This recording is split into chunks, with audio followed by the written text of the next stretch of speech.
should probably put my camera wasn't on. Let me adjust the camera. Focus, zoom. I have it set to a certain place. And hey, well, that was interesting. Well, I was just finishing up a comment in our Gen 6 band. Oh, and there's my mic. Sorry. I was just finishing up a comment on our Gen 6 band. There's a conversation going on there, and I said, now I've got like 1 minute to get to go and do this. And as you could tell, I was totally microphones over there. Camera's not even put on. Okay. Here's how clever our enemy is and how good he is at the twisting facts game. If you remember, in the garden, he seduced Eve by twisting what God actually said.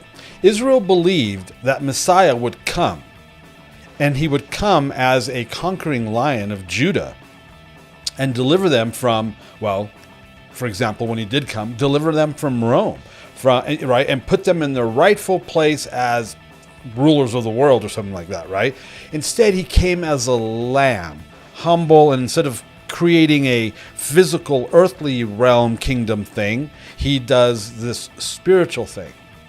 Mainstream Christianity believes that Jesus is coming back as a lamb. He doesn't have any interest in nation states, especially that horrific apartheid nation state of Israel. And because of one verse completely out of context, my kingdom is none of this world, they believe that he's coming not to establish a worldly, earthly kingdom, but to establish this spiritual, nebulous kingdom, which conflicts with everything else. So Israel thinks he's coming as a lion, he comes as a lamb, trips them out.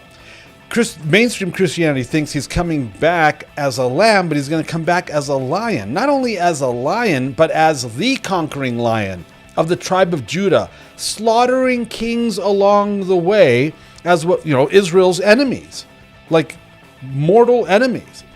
And then to rule over the governments of man, right? Remember, the governments are on his shoulder, and to bring his father's judgment. That's how he's coming back. And that's why so many mainstream Christians are going to miss him, because they're going to think he's some Jewish zealot bent on Zionism.